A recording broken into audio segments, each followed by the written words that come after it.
అతి శ్రేష్ఠుడైన యేసుక్రీస్తు నామమున ఈ యొక్క ధారావతి తాండలో ఉన్న ఇక్కడ ఉన్నటువంటి ప్రజలందరికీ నా యొక్క హృదయపూర్వక వందనాలు. మీరంతా క్షేమంగా ఉన్నారని తలంచి మీ ఆత్మీయ దైవశకుడు బ్రదర్ తేజమయ్య. ఈరోజు మనం కొద్ది నిమిషాల దేవుని వాక్యాన్ని పరిశీలన చేద్దాం. ఈ గృహ కూడిక ద్వారా దేవుడు మనతో మాట్లాడినందుకు దేవునికి స్తోత్రం చెల్లిద్దాం.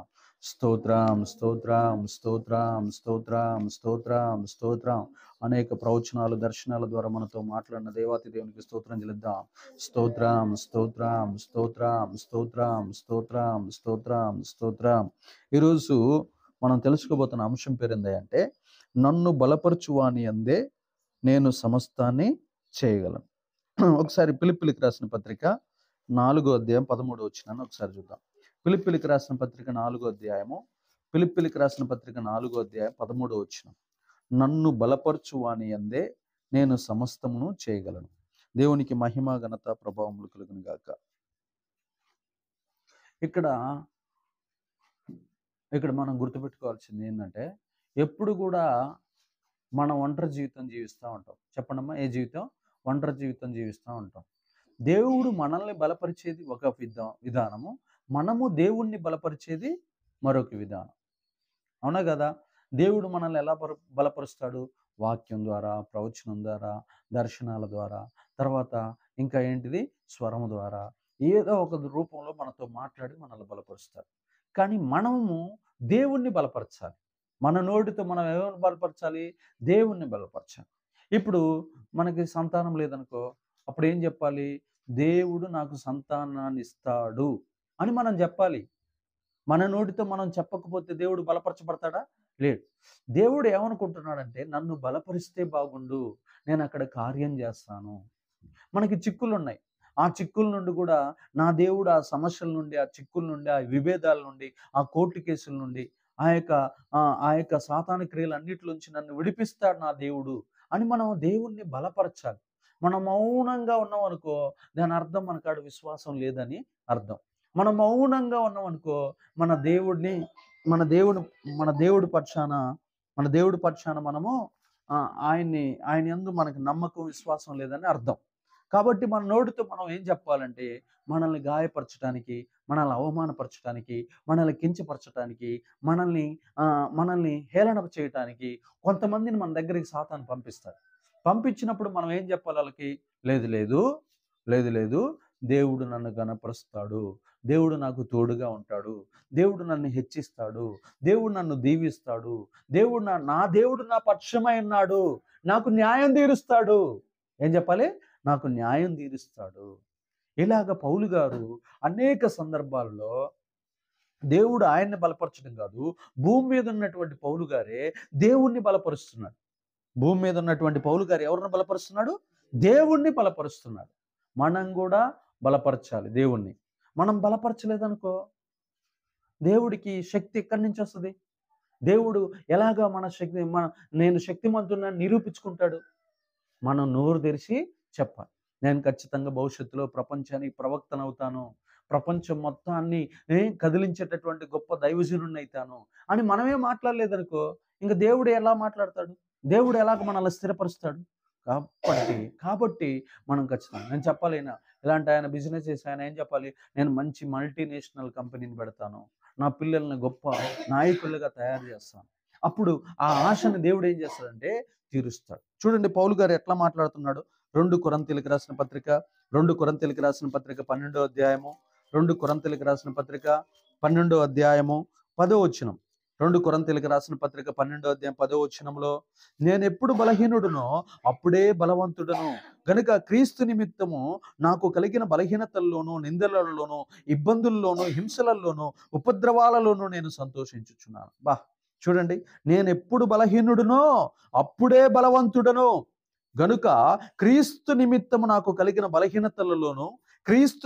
నాకు కలిగిన బలహీనతలలోనూ, నిందలలోనూ, ఇబ్బందుల్లోనూ, హింసలలోనూ, ఉపద్రవాలలోనూ నేను సంతోషించుచున్నాను. ఆమేన్. చూడండి, మనం బలహీనులమే, కానీ నేను ఎప్పుడు బలహీనున్నో అప్పుడే బలవంతుడు. నా మీదకి రోగాలు వస్తున్నాయి, నా మీదకి రోగాలు వస్తున్నాయి, నా మీదకి వ్యాధులు వస్తున్నాయి, నా మీదకి నిందలు వస్తున్నాయి, నా మీదకి అవమానాలు వస్తున్నాయి, నా మీదకి నష్టాలు వస్తున్నాయి. కానీ ఆటి విషయాల్లోనే నేను బలహీనుడిగా ఉన్నప్పుడు నా దేవుడు నన్ను బలవంతుడిగా చేస్తున్నాడు. అవి నా మీదకి వచ్చినాకనే నా సాక్ష్యం ఇంకా పెద్దదైతుంది. వాటిని నేను జయించినాకనే నాకు ఇంకా ఎక్కువ పేరు ప్రఖ్యాతులు వస్తున్నాయి. నేను ఎప్పుడు బలహీనుడున్నో అప్పుడే నేను బలవంతుడిని. ఒక రోగం వచ్చింది, అది పోట్ల, కానీ ఆ రోగంలో నుంచి నన్ను చంపకుండా నన్ను కాపాడుతున్నాడు. ఆ రోగాన్ని జయించేటటువంటి శక్తి నాకు ఇస్తున్నాడు. నన్ను బలవంతుడిగా నిలబెడుతున్నాడు. ఆమేన్. ఎఫెసీయులకు రాసిన పత్రిక 3వ అధ్యాయం ఒకసారి చూడండి. ఎఫెసీయులకు రాసిన పత్రిక 3వ అధ్యాయము ఎఫెసీయులకు రాసిన పత్రిక 3వ అధ్యాయము 15-18 వచనాలు. 3వ అధ్యాయము 15 నుంచి, మీరు అంతరంగ పురుషుని యందు శక్తి కలిగి ఆయన ఆత్మ వలన బలపరచునట్లుగాను, క్రీస్తు మీ హృదయాలలో విశ్వాసం ద్వారా నివసించినట్లుగాను తన మహిమైశ్వర్యము చొప్పున మీకు దయచేయవలనని, మీరు దేవుని సంపూర్ణత యందు పూర్ణులగునట్లుగా ప్రేమ యందు ఏరుపారి స్థిరపడి సమస్త పరిశుద్ధులతో కూడా దాని ఎత్తు, దాని ఎడల్పు, పొడగు, లోతు, ఎత్తు ఎంతో గ్రహించుకున్నట్టుకును దేవునికి మహిమ జ్ఞానమునికి మించిన క్రీస్తు ప్రేమ తెలుసుకున్నట్టుకు తగిన శక్తి గల వారు కావాలని ప్రార్థించుచున్నాను. దేవునికి మహిమ కలుగును గాక. ఎఫ్ఎస్సి సంఘంతో చెబుతున్నాడు. ఏమని చెబుతున్నాడు తెలుసా?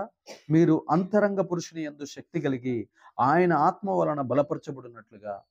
మన అంతరంగ పురుషుల్లో మనం ఏం కలిగి ఉండాలంట? శక్తి కలిగిన వారమై ఉండాలి. శరీరం బలహీనంగా ఉంటుంది, కానీ ఆత్మను ఏం చేసుకోవాలి? వాక్యం ద్వారా బలపరుచుకోవాలి. ఎఫ్ఎస్సి సంఘస్థులతో పౌలు గారు చెబుతున్నాడు. ఇందాక కొరంథీ సంఘస్థులతో చెబుతున్నాడు, నేను ఎప్పుడు బలహీనుడునో నేను అప్పుడే బలవంతుడినని కొరంథీలకు చెప్పాడు. ఇప్పుడు ఎఫ్ఎస్సీలకు ఏమని చెబుతున్నాడు తెలుసా? నేను అంతరంగ పురుషుని యందు శక్తి కలిగిన వాడినై. ఇంకా ఏమంటున్నాడు తెలుసా? శక్తి కలిగి ఆత్మ వలన బలపరచబడినట్లుగాను. ఆత్మ చేత ఏమవుతున్నాను? నేను బలపరచబడుతున్నాను. కాబట్టి నా పై రూపం అంతా ముసలిది కావచ్చు, నా పై రూపం అంతా పైన ఎలాంటి బట్టతల కావచ్చు, నాకు రేచీకట కావచ్చు, నేను పొట్టివాణ్ణి కావచ్చు, అనేక రకాలైన బలహీనతలు నాకు ఉండొచ్చు. కానీ అంతరంగ పురుషుని యందు నేను బలవంతున్నై అన్నాను. నేను రాసే పత్రికలు అనేక మందిని కదిలిస్తాయి. నేను మాట్లాడే ప్రసంగాలు ఎంతో మందిని ప్రభావితం చేస్తున్నాయి. నేను అనేక మందిని చెరసాలలో, బంధకాలలో ఉన్నటువంటి ప్రజల్ని ప్రభు వైపు త్రిప్పుచున్నాను. దేవునికి మహిమ కలుగును గాక. మళ్ళీ తిమోతికి ఏమని చెప్తున్నాడు చూడండి. తిమోతికి రాసిన మొదటి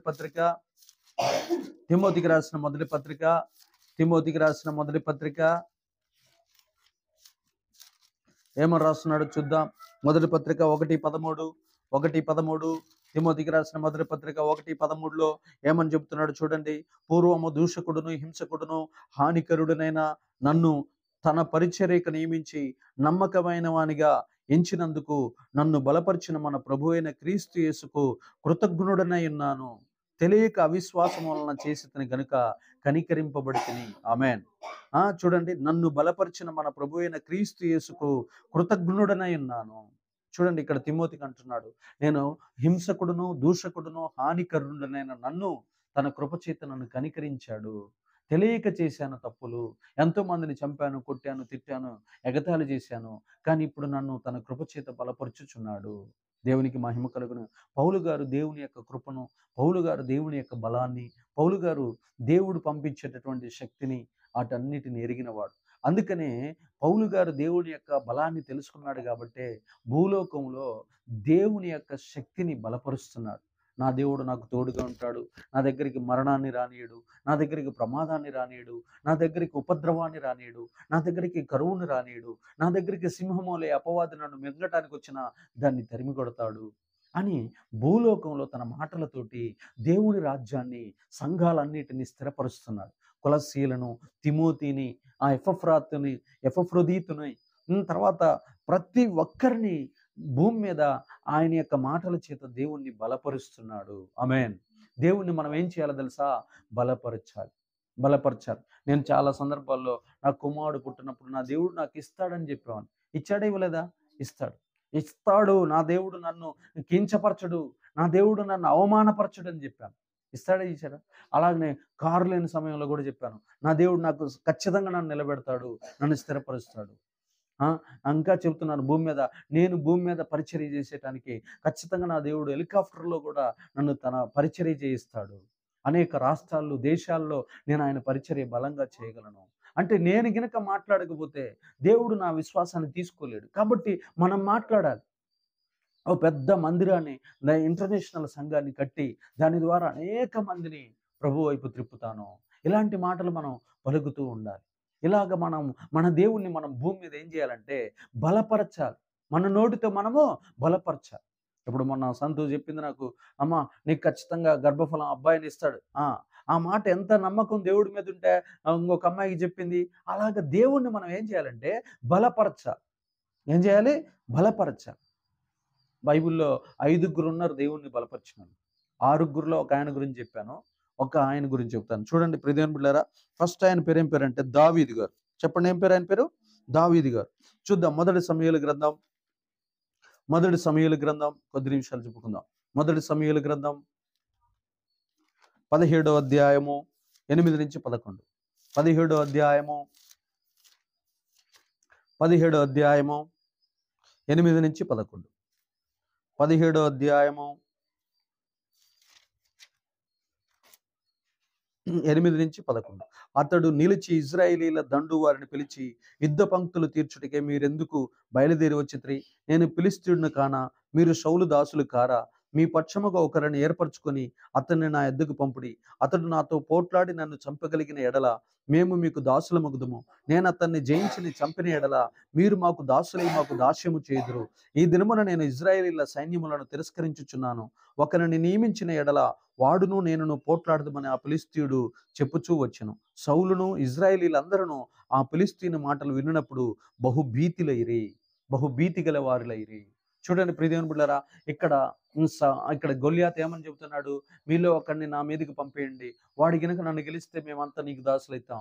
మీలో ఒకడు పంపించినప్పుడు వాడిని మేము జయిస్తే మీరు మాకు దాసులు కావాలి అని ఆ సౌలు రాజుల దగ్గర ఉన్న సైన్యాన్ని మొత్తాన్ని ఏం చేస్తున్నాడంటే భీతి కలిగిస్తున్నాడు.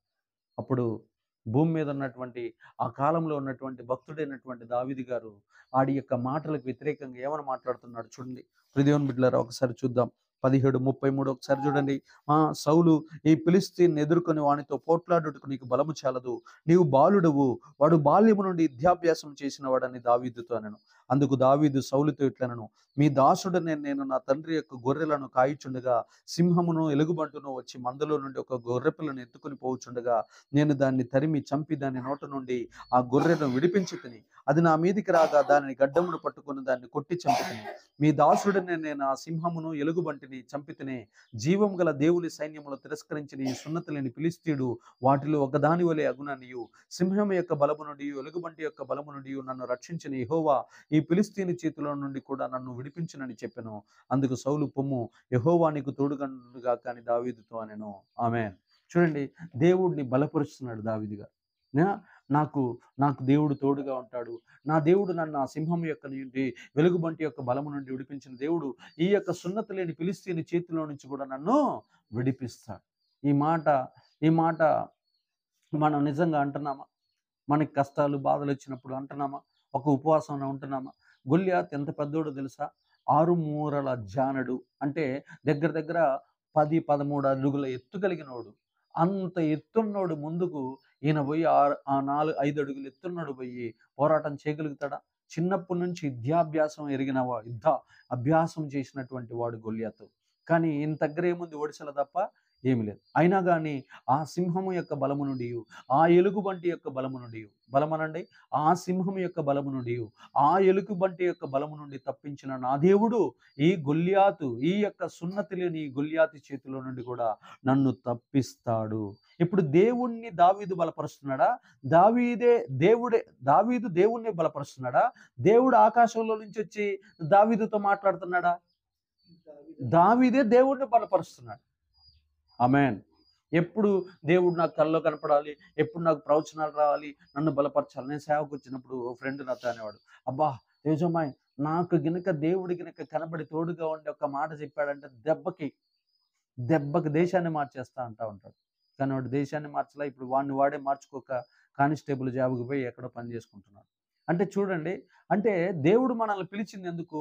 నీ ద్వారా నేను అద్భుతాలు, ఆశ్చర్యకార్యాలు, సూచక్రియలు, మహత్కార్యాలు, ఘనకార్యాలు చేసి దేశంలో ఉన్న ప్రజలను నా వైపు తిప్పుకుంటానని మనల్ని పిలిచాడు. మళ్ళీ ఇంక నువ్వు నీతో మాట్లాడేది దేవుడు ఆల్రెడీ పిలుపులోనే మాట్లాడింది కదా. అంటే నువ్వు ఇప్పుడు ఎవరిని బలపరచాలి? దేవుడు నిన్ను బలపరిచాడు ఆల్రెడీ పిలుపులో. కానీ ఇప్పుడు నువ్వు ఎవరిని బలపరచాలి? దేవుణ్ణి బలపరచాలి. దావీదు గారు దేవుణ్ణి బలపరుస్తున్నాడు. దావీదుతో మాట్లాడిండో మాట్లాడలేదో మనకు తెలవదు. రాత్రికాల సమయంలో దర్శనాలు ఇచ్చిండో ఇవ్వలేదో మనకి తెలవదు. కానీ దావీదు గారు దేవుణ్ణి, నా దేవుడు శక్తిమంతుడు, నా దేవుడు గొల్యాతు చేతి నుంచి నన్ను విడిపిస్తాడని దేవుణ్ణి బలపరుస్తున్నాడు. ఆమేన్. ఎప్పుడు మనం మందిరానికి వచ్చిన పాస్టర్ గారు ఏం చెబుతాడా, నాకు ధైర్యాన్ని ఇచ్చే వాక్యం చెబుతాడు, లేకపోతే నన్ను బలపరిచే వాక్యం చెబుతాడా అని అనుకుంటారు. కానీ మనం సమాజంలోకి పోయి దేవుణ్ణి బలపరిచిన దాఖలాలు మన కాడ కనబడదు. దేవుడు అంటున్నాడు, నన్ను బలపరిచేవాడు ఎవడు? నన్ను బలపరిచేవాడు ఎవడు? నా శక్తిని బలపరిచేవాడు ఎవడు? నా మహిమను బలపరిచేవాడు ఎవడు? నేను అద్భుతాలు చేస్తానని, నేను శవాలను లేపుతానని, నేను ఆశ్చర్యకార్యాలు చేస్తానని, నేను గొప్ప గొప్ప కార్యాలు చేస్తానని, భూమి మీద ఎవడు ఊహించలేనటువంటి ఆశ్చర్యకార్యాలు చేయగలిగిన సమర్థుణ్ణి నేను అని నా గురించి చెప్పేవాడు ఎవడు? నా నామాన్ని ప్రచురించేవాడు ఎవడు? నా మహిమను ప్రపంచవ్యాప్తం చేయవాడు ఎవడు అని ఎదురు చూస్తున్నా. దేవునికి మహిమ కలుగును గాక. అలాగ మనం మార్చబడదేము గాక. రెండో చూడండి, రెండో విషయంలో రెండో భక్తుడు గారు నెహెమ్యా గ్రంథం ఒకసారి చూద్దాం. నెహెమ్యా గ్రంథము 4వ అధ్యాయం 2వ వచనం. నెహెమ్యా గ్రంథము 4వ అధ్యాయము 2వ వచనం. నెహెమ్యా గ్రంథము 4వ అధ్యాయము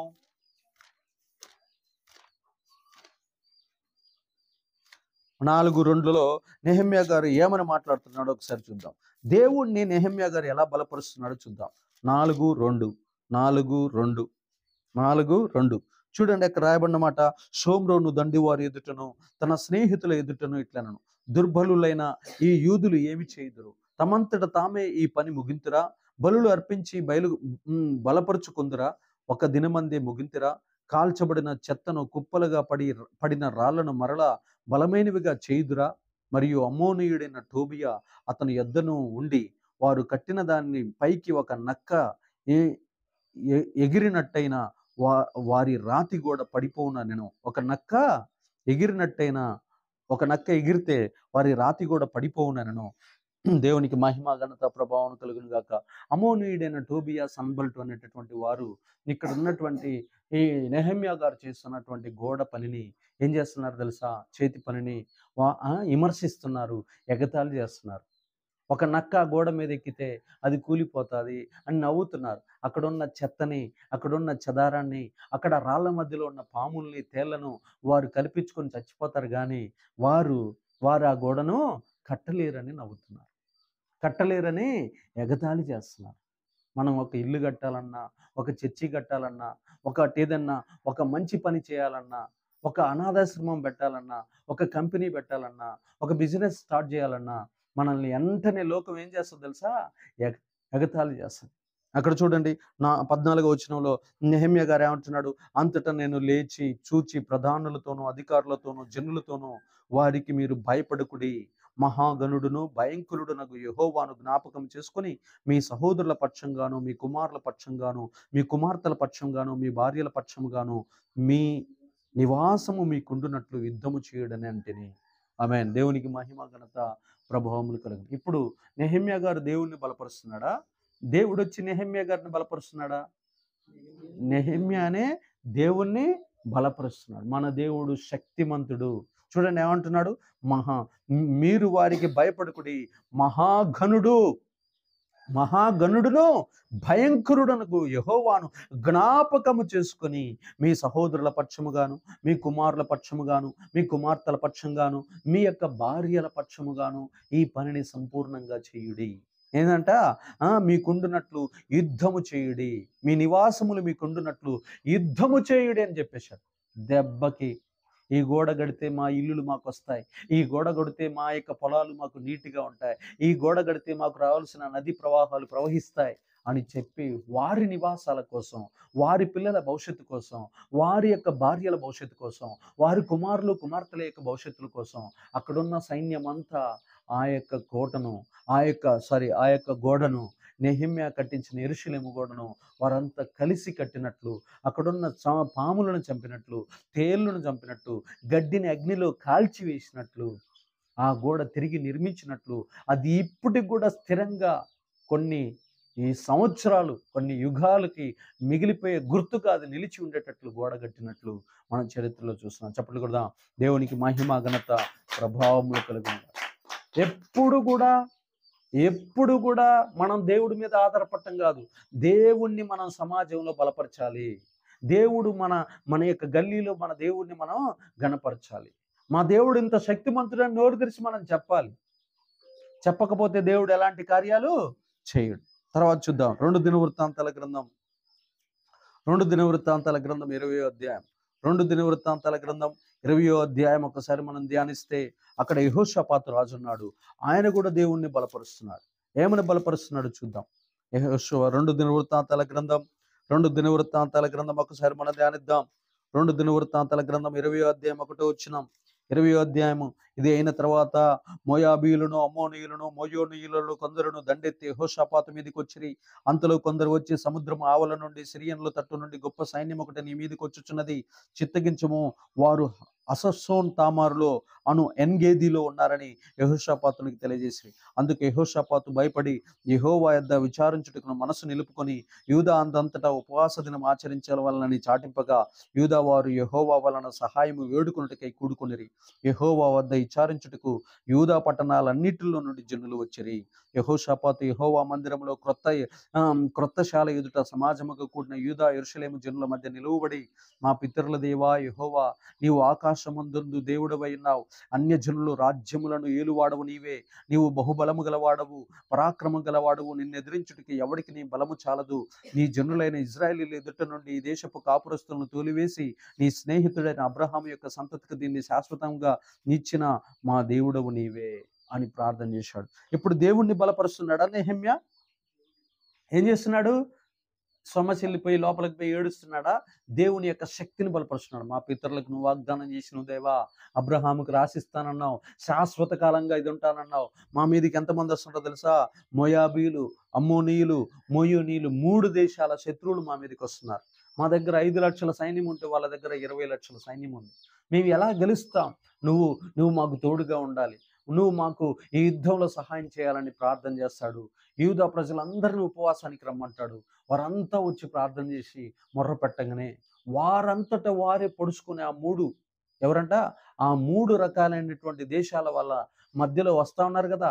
ఏ మార్గంలో అయితే వాళ్ళు వస్తున్నారో గూఢాచారం వచ్చింది కదా, ఆ మార్గాల్లో మాటుగాండ్రను పెట్టి బాణాలు వేస్తే, అరే ఆ దేశం వాళ్ళు మన మీద బాణాలు వేసారా అని చెప్పి వేసిందేమో యెహోషాపాతు సైన్యం. మాటుగాండ్రలు చెట్ల మీద పెట్టి వాళ్ళు వేసినట్టు వీళ్ళు వేశారు. వాళ్ళు ఏమనుకున్నారు? ఆ దేశం వాళ్ళు వేసినారని చెప్పి వీళ్ళు పొడుచుకొని వీళ్ళిద్దరి మధ్యలో మళ్ళీ ఇంకొకటి వస్తున్నాయి కదా, వాడి మీద వీళ్ళిద్దరు కలిసి వేసినట్టు వాళ్ళల్లో వాళ్ళే బాణాలు వేసుకొని మొత్తం 3 సైన్యాలు కూలిపోయి ఒక్కడు కూడా మిగలకుండా చచ్చిపోయినట్టు చేశాడు దేవుడు. ఇప్పుడు ఆ 3 దేశాల దగ్గర ఉన్న సంపదని ఏరుకోవటానికి వీళ్ళకి 3 రోజుల టైం పట్టింది. దోపుడు సొమ్ము. చెప్పండి, ఏమంటారు దాన్ని? దోపుడు సొమ్ము. ఒక సైనికుడి మీద ఒక 10 కేజీల బంగారం ఉంటుంది. బంగారం, వెండి, ఇత్తడి, ఆయుధాలు, తర్వాత మందుగుండి సామాగ్రి, గుర్రాలు, వజ్రాలు, వైఢూర్యాలు. దానిని ఏమంటారు తెలుసా? బెరాకాలోయ. చెప్పండి, దాన్ని ఏమంటారు? బెరాకాలోయలో 3 దేశాల సైన్యాలు చచ్చిపోతే ఆ లోయకి దేవుడు పెట్టిన పేరుందో తెలుసా? ఆశీర్వాదపు లోయ, స్తుతి లోయ. చెప్పండి, ఏ లోయ అంట? ఆశీర్వాదపు లోయ. ఇప్పుడు యెహోషాపాతు ఏమైనా యుద్ధం చేసిండా?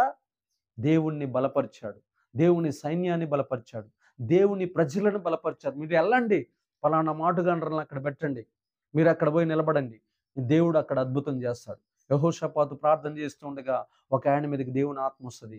మీరు పలానా ప్రాంతానికి వెళ్ళి మాటుగాండ్రలు పెట్టండి, మీరు పోయి బాణాలు వేయండి, వాళ్ళంతటి వాళ్ళే పొడుచుకొని చచ్చిపోతారని చెప్తారు. దేవునికి మహిమ కలుగును గాక.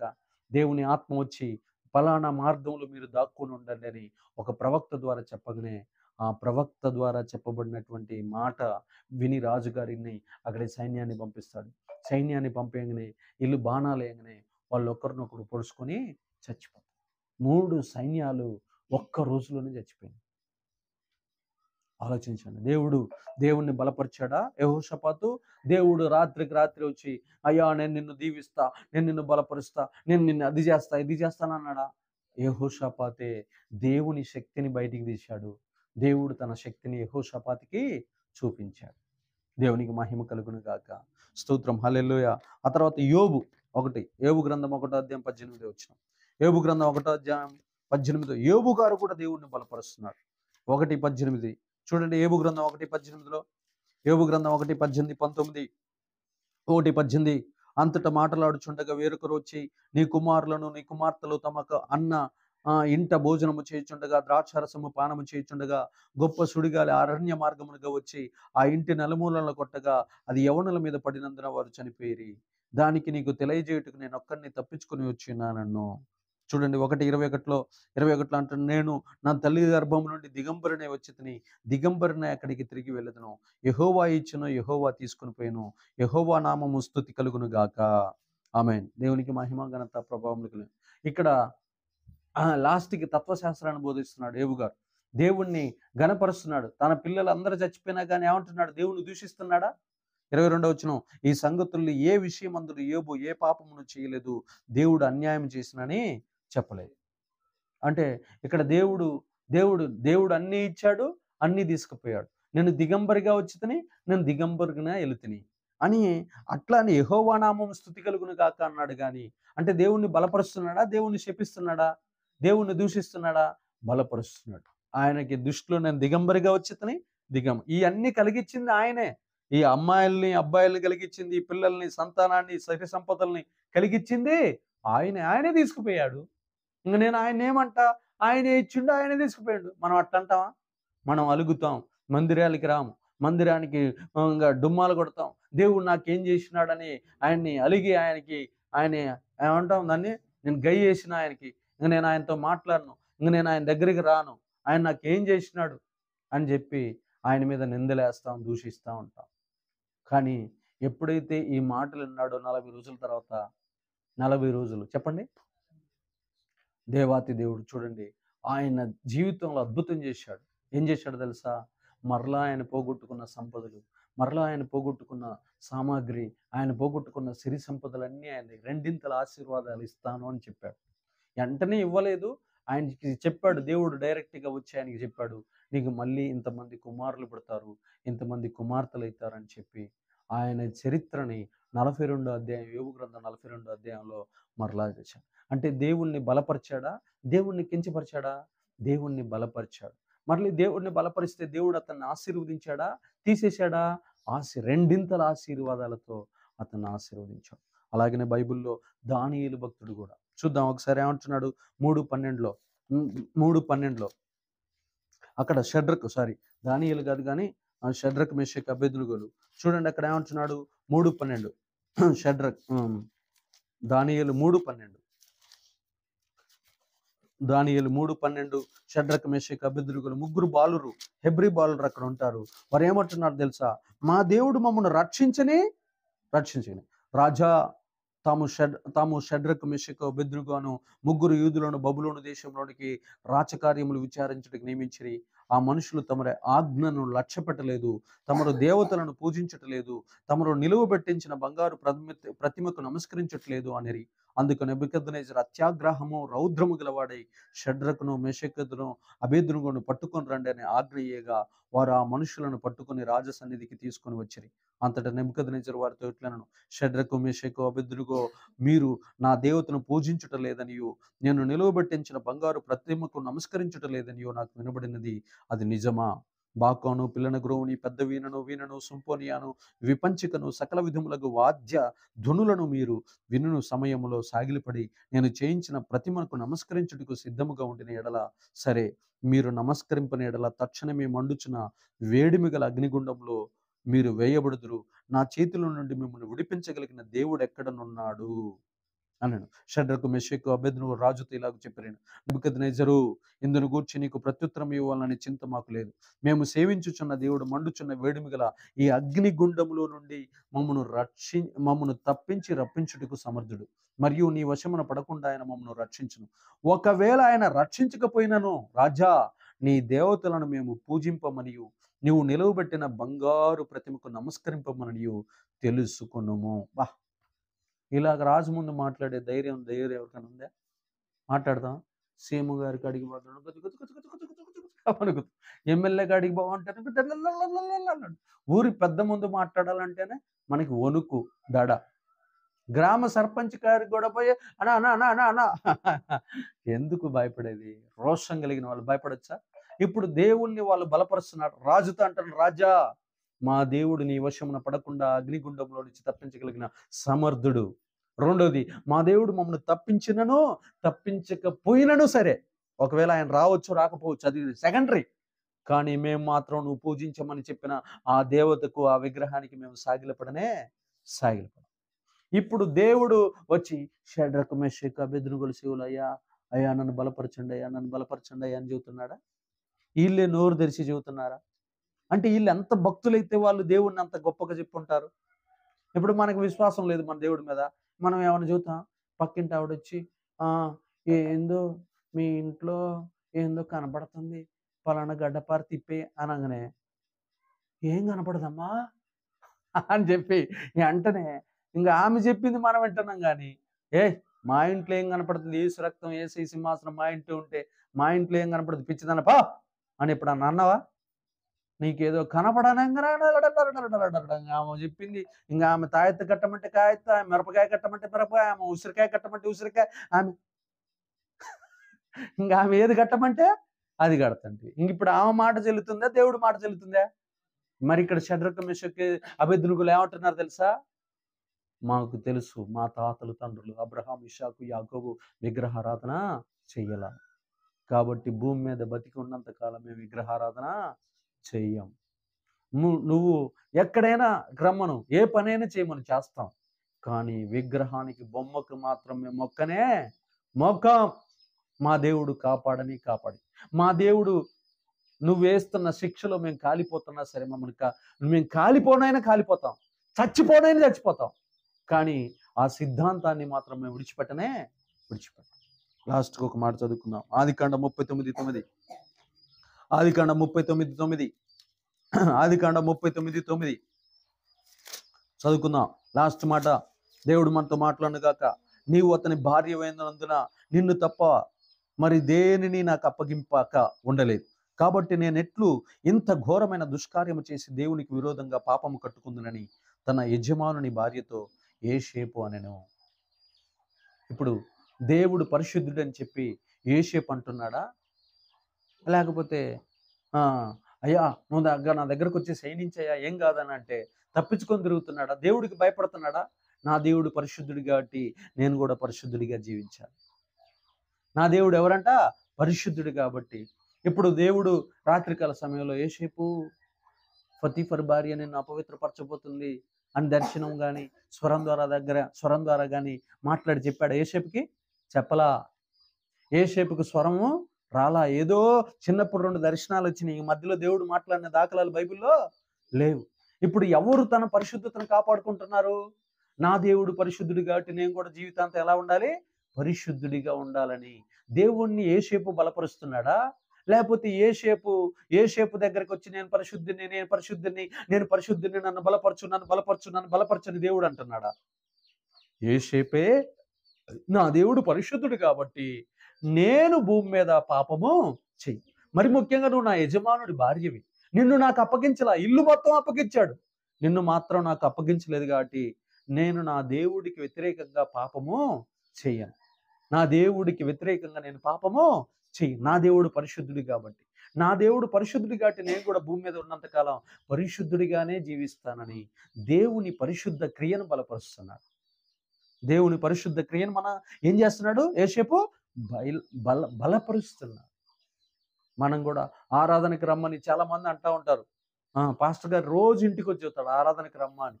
మనం ఆరాధనకి రమ్మ అన్నప్పుడు చుట్టాలు, బంధువులు, స్నేహితులు వస్తారు ఇళ్ళకి. రమ్మనగానే మనం నోరు తెరిచి ఏం చెప్తున్నాం? నోరు తెరిచి ఫంక్షన్ అక్క వస్తాంలేపా. లేదు, ఆదివారం భూమి ఆకాశాలు గతించిన మేము ఆరాధనకే పోవాలి, మేము ఎక్కడికి రాం. కొన్ని కోట్ల రూపాయలు ఇచ్చినా మేము దేవుడిని విడిచిపెట్టాం. మాకు ఆదివారం పండగ, మమ్మల్ని దేవుడు కాపాడిండు, మమ్మల్ని రక్షించిండు, మేము ఈ రోజున ఇంత కృపాక్షేమములతో ఉన్నామంటే ఆ దేవుడు దయే, ఆయన్ని ఆరాధించినాకనే ఏ పండగైనా ఏ ఫంక్షన్ అయినా అని మనం చెప్తున్నామా? చెబితే మనం దీవించబడతాం. చెప్పకపోతే అటు నుంచి అట్టే లాక్కుని పోతాడు. కాబట్టి ప్రియ దేవుని బిడ్డలారా, ఇక నుంచైనా మనము దేవుణ్ణి బలపరచడం నేర్చుకోవాలి. మనము దేవుణ్ణి బలపరచాలి. దేవుడు మనల్ని నేను సేవకు వచ్చినప్పుడు ఎంతమంది దర్శనాలు చెప్పారు. అన్నా నువ్వు టీవీలో వాక్యం చెబుతున్నట్టు అన్నా నువ్వు ప్రార్థన చేస్తే దెయ్యాలు పోతున్నాయి అన్నా నువ్వు ప్రార్థన చేస్తే దేవుడు నాకు దర్శనం చూపించాడన్నా, ఎంతోమంది మూయబడిన గర్భాలు తెరవబడుతున్నట్టు చూపించాడన్నా అన్నా. వేల మంది. ఇప్పుడు పొద్దున ఇందాక అభిరామ్ ఏం చెప్పిండు? నన్ను దేవుడు బలపరుస్తున్నాడా, నేను దేవుణ్ణి నిజం చెప్పు, నీతో ఏం చెప్పిండు? కొన్ని వేల మంది వస్తారన్నా నువ్వు మెసేజ్ చెబుతుంటే నేను వాళ్ళని కూర్చోబెడుతున్నానని చెప్పాడు. నేను చెప్పమంటే చెప్పినా, దేవుడు అభిరాముతోటి దర్శనములో తేజోమైన బలపరుస్తున్నాడు. కానీ నేను దర్శనాన్ని చూడాలి, రియల్గా నాకు రాలేదు. ఇప్పుడు నేను రోజు ఏం చేస్తున్నా, నన్ను బలపరచకపోయి నేను రోజు ఏం చెప్తున్నా, అమ్మ యేసేని నమ్ముకోండి, అమ్మ యేసేని నమ్ముకోండి, అమ్మ యేసేని మిమ్మల్ని విడిపిస్తాడు, మంత్రాల నుంచి విడిపిస్తాడు, రోగాల నుండి విడిపిస్తాడు, వ్యాధుల నుండి విడిపిస్తాడు, బాధల నుండి విడిపిస్తాడు. ఇదిగో నాకు ఒకప్పుడు చదువు రాలేదు, నాకు చదువునిచ్చిండు. ఒకప్పుడు నాకు ఘనత లేదు, నాకు ఘనతనిచ్చిండు. ఒకప్పుడు నాకు ఆరోగ్యం లేదు, నాకు ఆరోగ్యం ఇచ్చిండు. ఒకప్పుడు నాకు ఖ్యాతి లేదు, నాకు ఖ్యాతినిచ్చిండు. ఒకప్పుడు నాకు సంతానం లేదు, నాకు సంతానం ఇచ్చిండు. ఒకప్పుడు నాకు మంచి స్థితి లేదు, నాకు మంచి స్థితి ఇచ్చిండు. నేను రోజు దేవుణ్ణి ఏం చేస్తున్నాను? బలపరుస్తున్నా. దేవుని రాజ్యాన్ని ఏం చేస్తున్నాను? బలపరుస్తున్నా. నేను నాతో మాట్లాడకపోని నేను రోజు ఏం చేస్తున్నాను? బలపరుస్తున్నా.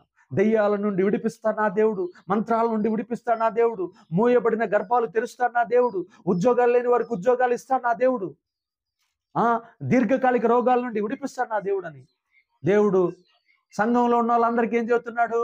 ఇదిగో తేజోమయం నేను ఇలా వాడుకోబోతున్నాను. చెబుతున్నాడా లేదా? చెప్తున్నాడా లేదా? చెప్పాడా లేదా? చెప్పట్లా మీరు? చెబుతున్నాడా లేడా? చెప్తాడు. అలాగ మనం దేవుణ్ణి బలపరిస్తే దేవుడు మనల్ని బలపరచును గాక. దేవుడు ఈ మాటలను దీవించి స్థిరపరచు వర్ధిల్లింప చేయను గాక. ఆమేన్. ఆమేన్. ప్రార్థన చేసుకుందాం.